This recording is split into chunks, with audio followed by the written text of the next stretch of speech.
Hello student, welcome back to my channel commerce lady. I am Jayshree Yadav. So बच्चे, आज के class में हम क्वेश्चन नंबर 29 करने वाले हैं। So let's start the video. Calculate डेप्ट equity ratio from the following. ठीक है, सो हमें क्या कैलकुलेट करना है? डेप्ट इक्विटी रेशियो कैलकुलेट करना है। सबसे पहले हम फॉर्मूला लिख लेते हैं कि डेप्ट इक्विटी रेशियो का फॉर्मूला क्या होता है। सो डेप्ट equity ratio, dept divided by equity. ठीक है, सो डेप्ट कैलकुलेट कर लेते हैं। सो डेप्ट हमें क्या क्या गिवन है क्वेश्चन में देख लेते हैं। लॉन्ग टर्म बोरोविंग्स गिवन है and long term provisions given है, मतलब कि 16 लाख प्लस 1,50,000। ठीक है, सो 16 लाख प्लस 1,50,000 कितना आ जाएगा? ये हमारा 1,75,000। क्लियर। अब हम इक्विटी देख लेते हैं। इक्विटी कैसे कैलकुलेट करेंगे? सो इक्विटी के लिए क्या क्या इंफॉर्मेशन गिवन है? देखो, अगर आप यहाँ पे देखोगे तो बेटा आपको इक्विटी से related share holders, preference shares या जनरल रिजर्व कुछ भी नहीं गिवन है, राइट? ठीक है, सो हम क्या करेंगे, हमें यहाँ पे एसेट से रिलेटेड आपको कुछ इंफॉर्मेशन दिख रही है। ठीक है, tangible fixed assets, intangible fixed assets, current liability, long term borrowings and long term provisions. हमें क्या करना है, इन सारी चीज़ों को, ठीक है, tangible, intangible assets and current assets, मतलब हम टोटल एसेट्स कर लेते हैं। टोटल एसेट्स में से अगर आप current liabilities and non current liabilities minus कर लोगे तो आपका शेयर होल्डर फंड्स आ जाएगा। ठीक है, देखो ये इधर मैं आपको करके दिखा रही हूँ, एग्जाम्पल दे रही हूँ। ये हमारी बैलेंस शीट होती है। बैलेंस शीट में आप इस साइड लिखते हो current assets and non current assets, right? ठीक है, और इधर हमारे क्या होते हैं, शेयर होल्डर फंड्स आते हैं, करंट लाइबिलिटीज आती है एंड नॉन करंट लाइबिलिटीज आती है।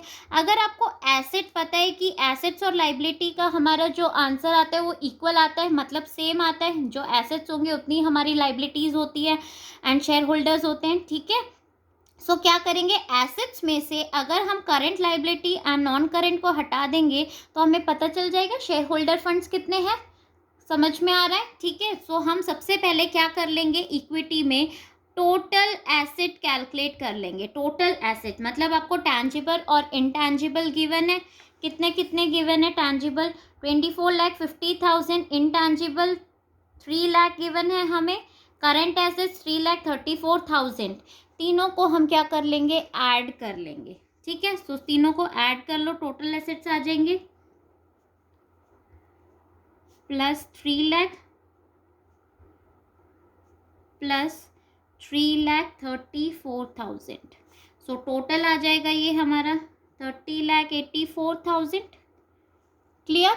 अब शेयर होल्डर फंड्स कैलकुलेट करने के लिए, मींस इक्विटी कैलकुलेट करने के लिए हम क्या करेंगे, टोटल एसेट्स में से non current liabilities and current liabilities को हटा दो।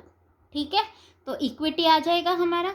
सो टोटल एसेट्स है 30,84,000 माइनस नॉन करंट लाइबिलिटी हमारी कितनी है, करंट है हमारा 84 और नॉन करंट लाइबिलिटी है हमारी 50। ठीक है,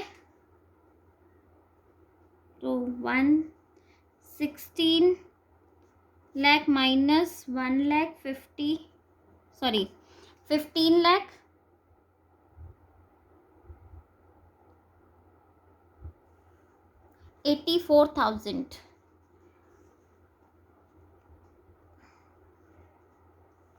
ठीक है, माइनस कर देंगे हम सारी चीज़ों को तो हमारा क्या आ जाएगा, यहाँ पे कैलकुलेट हो जाएगी इक्विटी। सो इक्विटी कितनी आ जाएगी हमारी, 12,50,000। अब बस हमें फॉर्मूले में पुट करना है। सो डेप्ट हमारा कितना है, 1 लाख, जो आपने कैलकुलेट किया था 17,50,000 डिवाइडेड बाय इक्विटी कितनी है, 12,50,000। सो इसे कैलकुलेट करोगे 1.4:1 आपका क्या आ जाएगा, आंसर आ जाएगा। ठीक है, आई होप बच्चों आपको ये क्वेश्चन समझ में आया होगा। सो प्लीज़ मेरी वीडियो को लाइक शेयर एंड कमेंट ज़रूर करना और मेरे चैनल को सब्सक्राइब। Thank you.